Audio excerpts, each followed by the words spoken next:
So today we are in part 3 of a series that I'm super excited about, and I hope you are as well. And I love it because I get to talk about something that's near and dear to my heart, but it's called the Love, Dates, and Heartbreaks series. This is the Love, Dates, and Heartbreaks series, and this is a series for anyone who's dating, anyone who wants to date, anyone that used to date, that finds himself dating again. If you're married, there's been something in this series for you. If you're trying to make your marriage better, if you're trying to make any relationship better, if you're engaged, Love, Dates, and Heartbreaks. And as I said, this is something that's near and dear to me because one of the things that breaks my heart is watching people make relationship decisions that undermine their relationships, or making relationship decisions in a current relationship that I know and that even they're smart enough to know, you're smart enough to know, is going to undermine the integrity of a future relationship.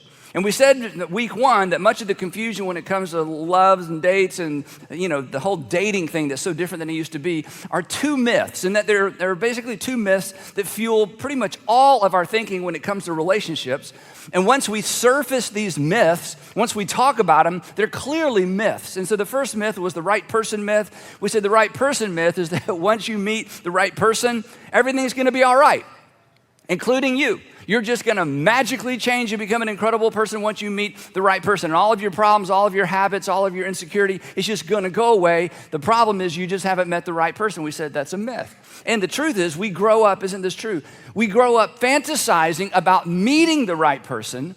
We never spend a moment of time fantasizing about becoming the right person.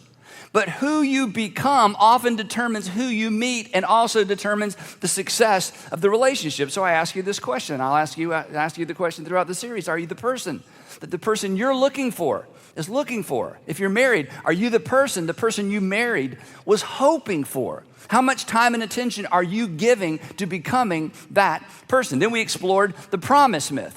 And the promise myth goes like this. A promise replaces the need for preparation. That unlike any other area of life, when it comes to relationships, we don't have to prepare. We can just promise. All you need is a promise and a party, and you're good to go. A vow, a ring, and a party, and that's all it takes. No preparation necessary, no matter what kind of person you were before. Once you meet the right person, once you make a promise, a commitment, a vow, everything's going to work out fine. But a promise, we know this.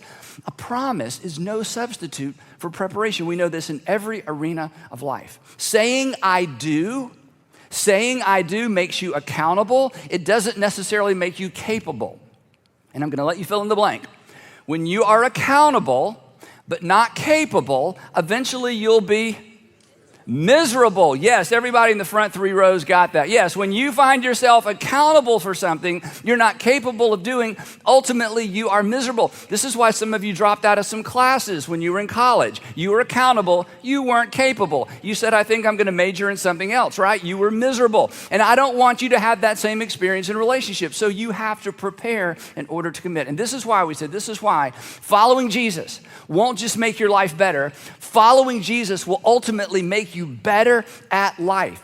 Because I don't know if you heard this growing up or if you grew up in a church where they, presented the whole Jesus thing differently, but when you read the New Testament, here's what you discover. Jesus did not invite us to pray to him. Jesus did not invite us to promise to him. Jesus did not invite us to negotiate with him. Jesus invites us to follow him. And if we were to say, Jesus, if I'm going to follow you, where are you going to take me? He would say, here's where I'm going to take you. I just have one thing I want you to do. I want you, he said, this is my command. And everything beyond this command is commentary and application. Everything hangs on this one big idea. He says, I want you to love each other, not the way you've seen love work, not the way you imagine love will work. I want you to love each other as I have loved you. Which didn't make any sense when he said this. But after the crucifixion and after the resurrection, his first century followers were like, oh, now we get it. This is a love of another kind. This is a whole nother kind of love. Because Jesus laid down his life for his followers. He said, now, I want you to love me, but I'm leaving. I want you to take the love I demonstrated for you, and I want you to demonstrate it for this world, and I want you to demonstrate it, act it out, live it out in your relationships. So love as I've loved you. Then the Apostle Paul comes along. He's a Pharisee, becomes a Jesus follower, decides to take the message of Jesus to non-Jewish people, and he begins spreading this message of the gospel that God came through Christ to do something extraordinary for the world, demonstrated his love for us.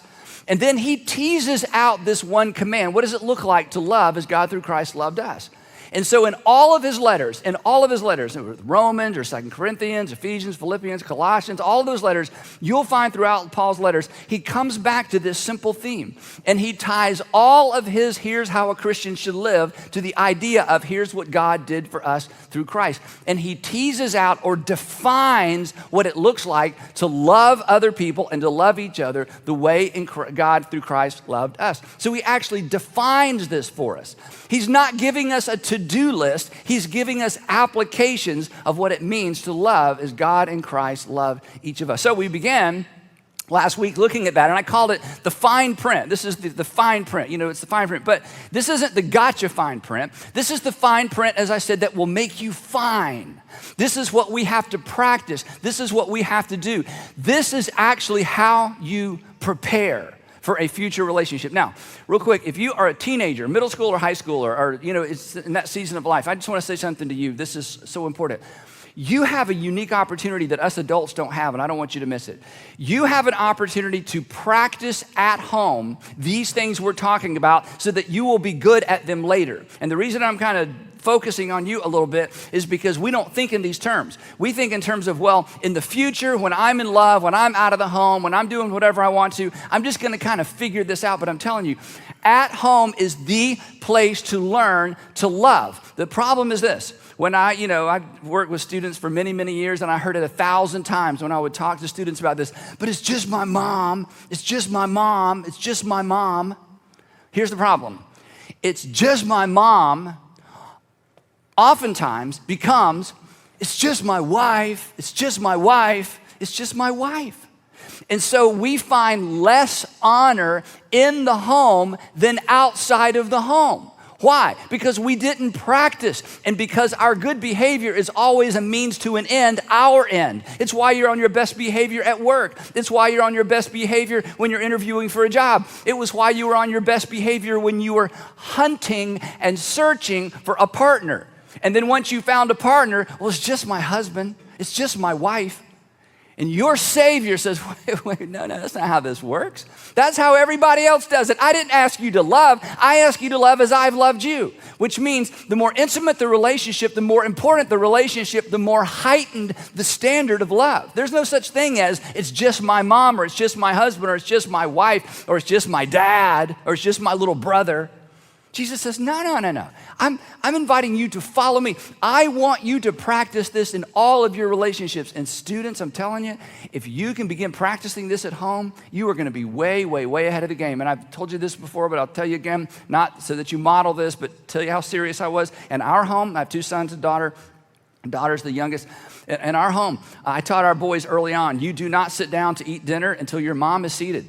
You do not sit down to eat dinner until your mom is seated. I wanted them to practice honoring, it's just my mom, okay? It may be just your mom, but you do not sit down until she sits down, and you don't pick up your fork till she picks up her fork. And I'm telling you, it's so funny now because they're in 20s and we'll be out somewhere, and no matter where we are, somebody's house, my boys do not sit down until all the women are seated and all the other guys sit down, and they notice my sons are standing up, then they stand up, they don't know why. Why are we standing? I'm like, hey, you know what? I want you to honor at home because I want you to honor everywhere.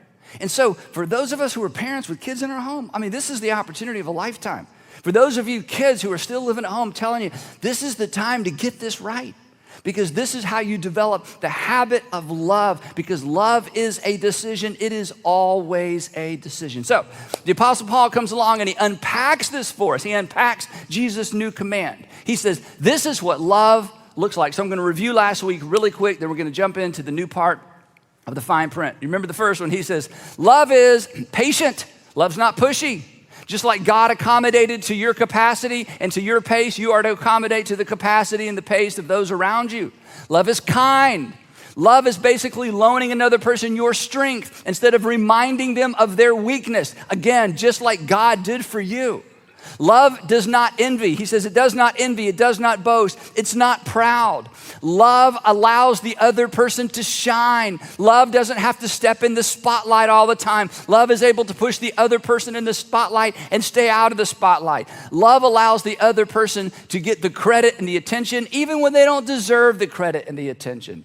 Because after all, even the Son of Man, your Savior, even the Son of Man did not come to stand in the spotlight. Even the Son of Man, Jesus said, did not come to be served, but to serve and to give his life a ransom for many. As his followers, that's what we're to do. It does not, we saw last week, it does not dishonor others. Love does not behave dishonorably. Love does not behave dishonorably, disgracefully, or indecently. It treats other people, we talked about this. Love treats the other person like they are more important than we are. They're not more important. We just treat them like they are. And as we demonstrated last time we were together, every single person in this room, every single person watching or listening, we know how to do this. We know how to treat a person as if they are more important than us. And God says, I want you to treat people like they're more important than you because I treated you like you were more important than me. I sent my son to pay for not all the good things you did. I sent my son to pay for your sin. In that moment, I put you ahead of me. Now, if you're going to follow me, I want you to put others ahead of you. Not because they're better, not because they deserve it. In fact, the less deserving they are, the better it is. So, we're going to pick up where we left off last week in the fine print. Here's what Paul says next. He sort of stays on this same theme. Love is not self-seeking. We don't use that phrase. Here's how we say it. Love is not selfish. Love puts the interest and the needs of others first. Love puts the interest and the needs of others first. Love puts the interest. What are you interested in? I would love to spend 30 minutes telling you what I'm interested in. What are you interested in? You talk, your story. Love puts the interest and the needs of others first, which, let's face it, we're all smart enough to know this, would solve 90% of all relationship problems, right? If two people decide to put the other person first, there are no relationship problems other than, okay, you first, no, you first, no, you first, no, you first. Okay, but that's a good problem, okay, right? So if two people decide to put the other person first, that solves most relationship problems, and here's why. Because in most relationship problems, there's a theme. In fact, in most arguments, in fact, in all arguments, the two people arguing actually both want the same thing.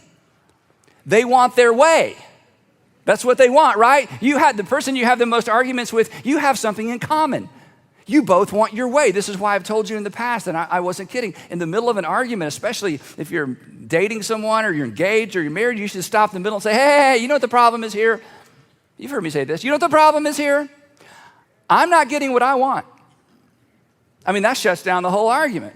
Because, if they have any sense of self-understanding, they would stop and say, well, that is part of the problem because I'm not getting what I want either. And when two people can recognize the problem is both of us aren't getting what I want, then you can talk, you can work through this. But this begins with a commitment not to be selfish. Now, little tip for those of you who are dating. The best way or the quickest way to find out how self-seeking the person you're dating is, the quickest way for you to find out how self-seeking or selfish the person you're dating is for you to be not self-seeking and not to be selfish. In other words, if you'll practice this 100%, then you'll discover very quickly how selfish or how self-centered the other person is. And here's what I mean. If you give and give and give, and they take and take and take, then you'll know it's time to run and run and run. Okay? Let me go over that again. This is kind of complex. Okay, right? In other words, if you decide I'm not going to get tit for tat. I'm not going to be back and forth. I'm not going to match their anger. I'm not going to match their selfishness. I'm not going to demand my way because they're demanding their way. No, I'm going to be a Jesus follower. And if they take advantage of my selflessness and if they take advantage of my generosity, then they are not for me. But if you choose not to be self-seeking, if you choose to be more selfless, and they respond in like kind, you may have found your person. Love is not self-seeking, and we are all naturally self-seeking. So Jesus says, That's why I want you to follow me. Not your appetites, not your impulses, not the way your dad was, not the way your mom was, not the way your friends are. I want you to follow me. And as I gave my life for you, I want you to look for ways to give your life away to the people around you. And when two people approach the relationship that way, something happens. He goes on, he says this, love is not easily angered. And I highlight easily because everybody gets angered at some point, right? I mean, it's impossible to 100% avoid anger.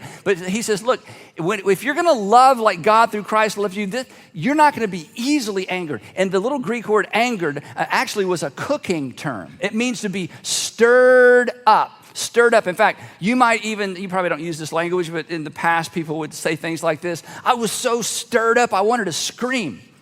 Have you ever had people stir you up? It's just like stirring you up. That's what it means to be angry.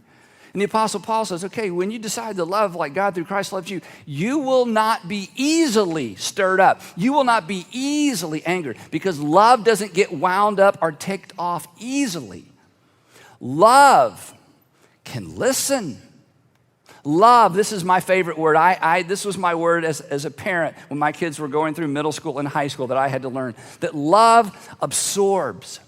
That sometimes you have to sit and just take it in, not reflect it back, not pretend like it's not true. You just absorb it. You know what to absorb means? We all know, we've seen a liquid be absorbed into something. Did you know this? Energy can be absorbed as well, right? And when we're in a difficult conversation with someone we love or that loves us, there's times when you just have to absorb their energy. Love.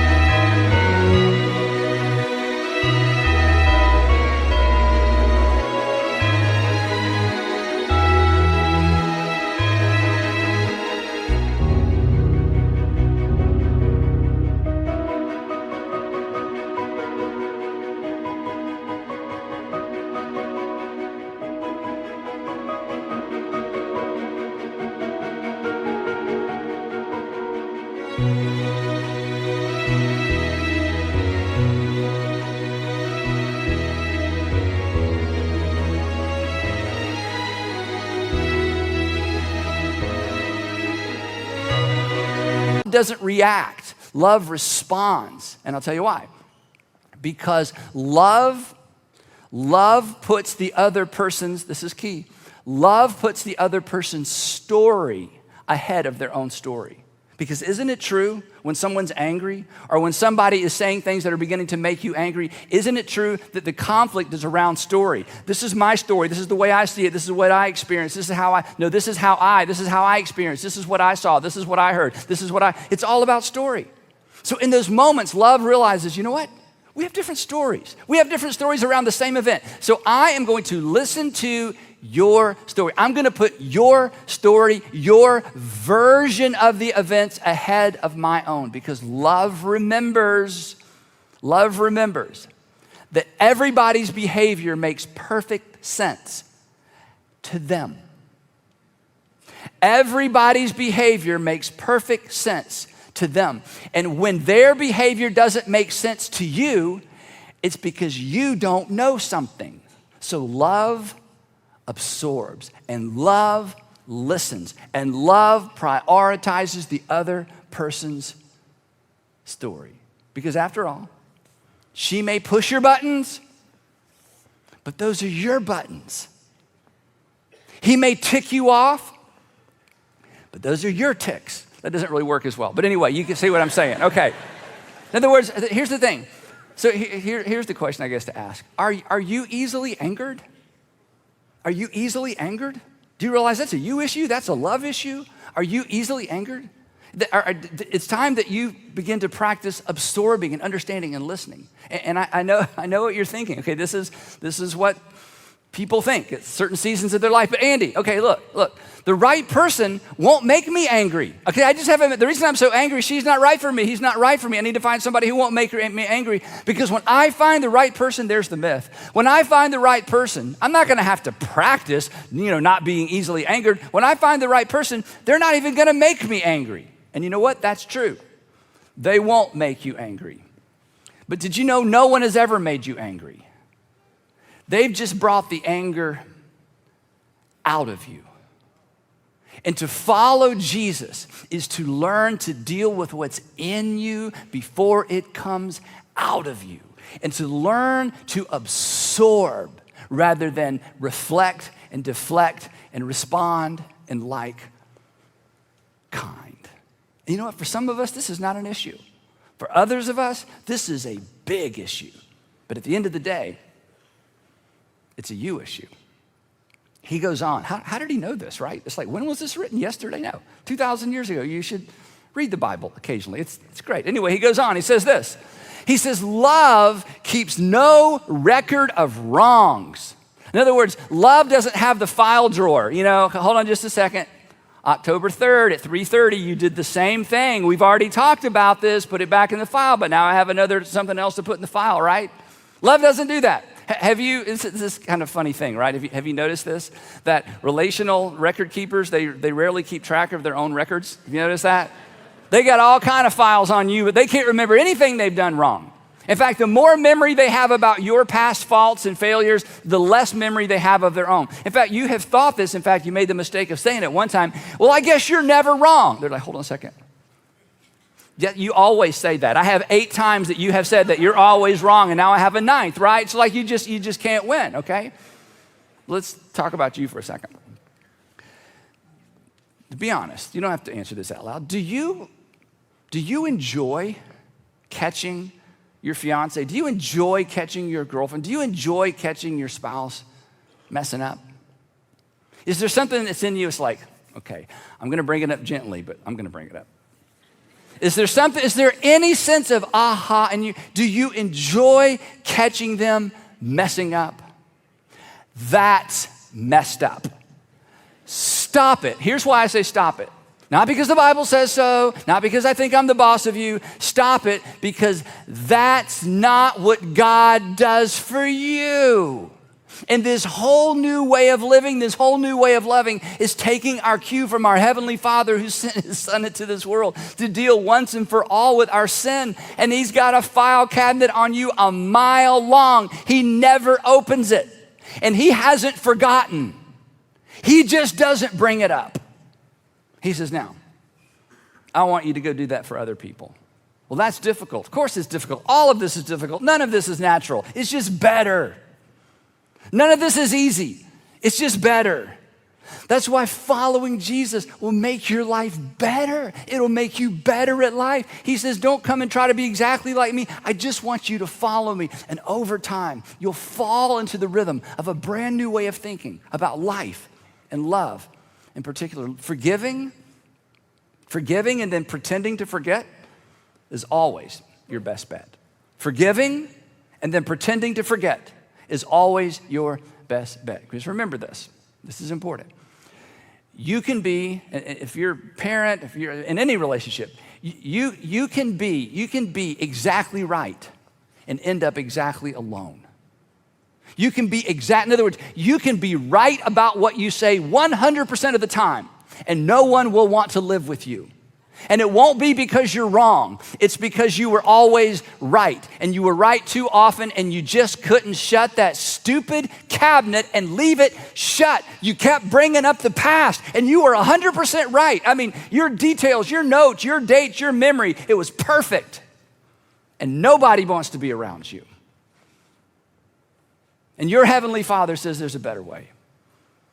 I want you to forgive and then live like you've forgotten, because that's what I did for you. As far as the east is from the west, so far have I removed my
transgressions from you.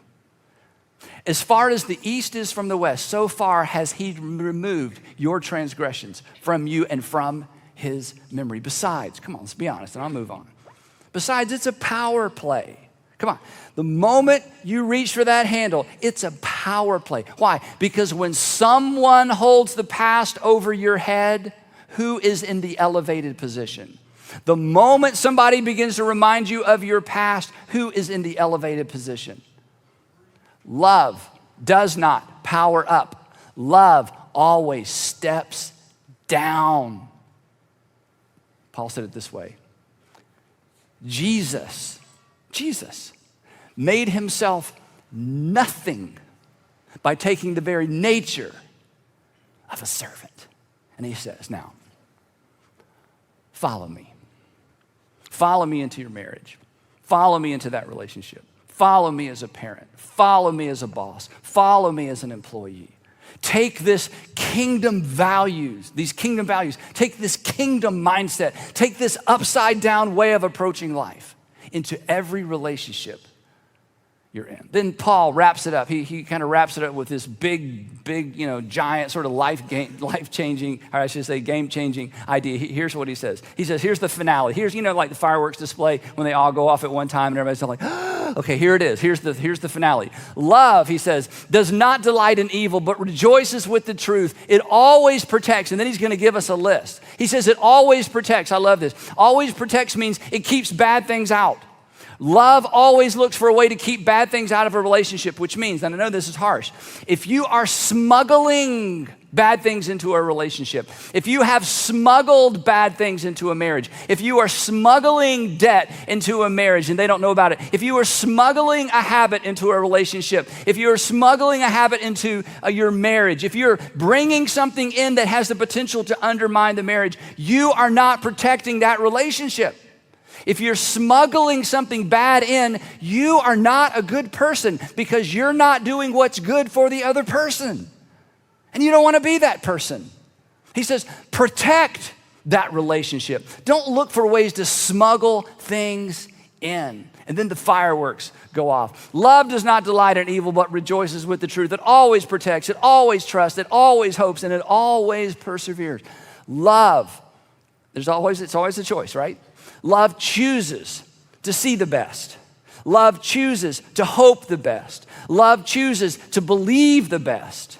And then love chooses to overlook the rest. Love catches people and enjoys catching people doing good and doing right. It always hopes, it always believes, it always perseveres. Love chooses, we've talked about this, a generous explanation for the gaps. So, here's all the fine print at one time. Here it is. He says, this is what it looks like. It's patient. Love is patient, kind, not jealous, not arrogant, honoring, selfless, not easily angered, not a scorekeeper, protecting, trusting, hopeful, and persevering. And if you're like me, when you look at this list, you think, well, then I get about a C minus or maybe a D plus, or at times a B minus if I'm really on my good behavior. But Andy, come on. I will never be all of that for anybody. You got to be kidding. This is how we get an A. I'll never make an A. I'll never make the grade. I will never be all of that for anyone. And I understand that. We're going to talk about that in the next couple of weeks. But here's what I want you to acknowledge.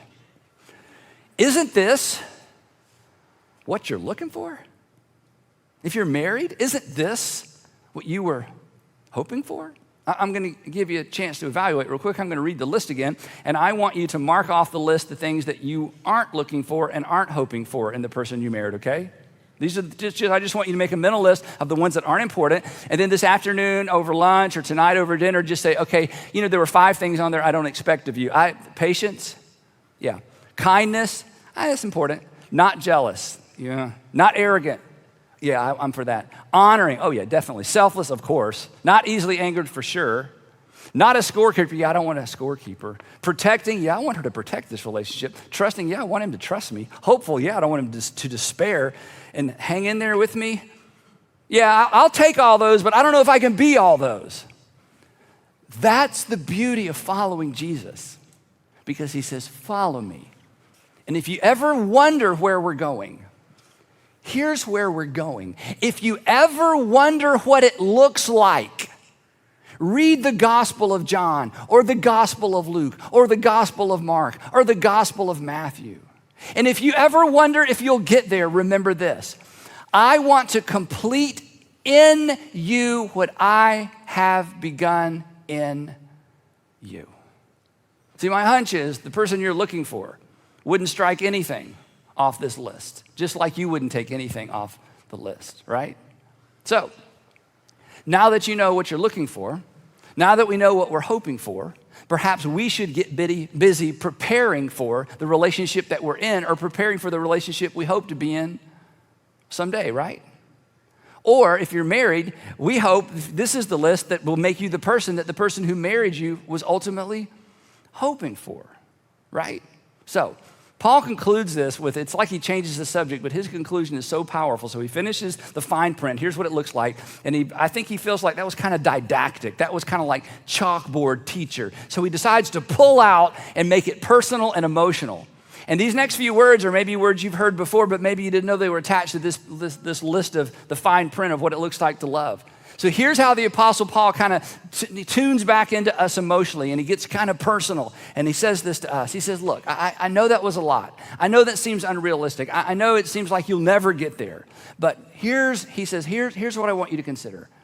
He says, talking about himself, when I was a little boy, when I was a child, I talk like a child, and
no one criticized me for talking like a child.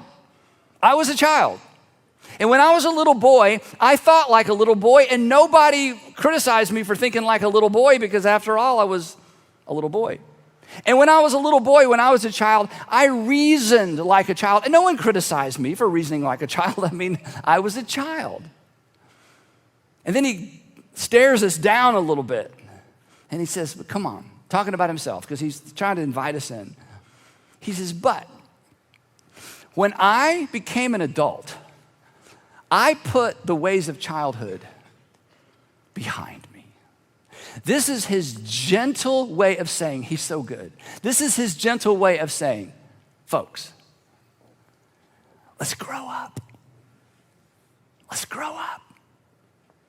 When I was a child, I thought about love and I fantasized about love and I reasoned about love the way a child does. But now I'm an adult, and I don't think about it that way anymore. When I was a child, I thought, well, I'm the prince, and I'll meet the princess, and we'll fall in love, and we'll live happily ever after. It'll say the end, but it won't be the end. It'll actually just be the beginning, and it'll all work out. That's how the love stories are. The whole movie is about them finding each other, as I said in week 1, and then once they find each other, they live happily ever after, right? But we know it doesn't work that way, and so the Apostle Paul's saying, come on, those are fairy tales. That's wonderful entertainment. But let's abandon our storybook assumptions about love. Let's abandon our storybook approach to love. Let's abandon the assumptions about love that culture has ingrained in us. And so the question as we move toward next week is this: are you willing? Am I willing? Are we willing to abandon the assumption that once you meet the right person, you'll magically become a different person? Are you ready to do the difficult work of becoming the person you're looking for is looking for, or the person who married you was hoping for? And I hope so. And somebody else hopes so as well. Now, the series is Love, Dates, and Heartbreaks, and we've just finished love. So next week, we're going to talk about dates, love, dates, and heartbreaks. And next week is going to be epic, because next week, the title of the message is Andy's 5 Rules for Dating, okay? I completely made these up, all right? Andy's 5 rules for dating. So this is going to be specific for those of you who are dating again, don't know if you want to step back into that. We're going to look at some of the literature about dating, some of the interesting things being said about dating. Then I'm going to give you the 5, listed the 4, the 5. By next week, it may be 7. Who knows? The 5 rules for dating. So don't miss next week. Don't miss part 4 of Love, Dates, and Heartbreaks.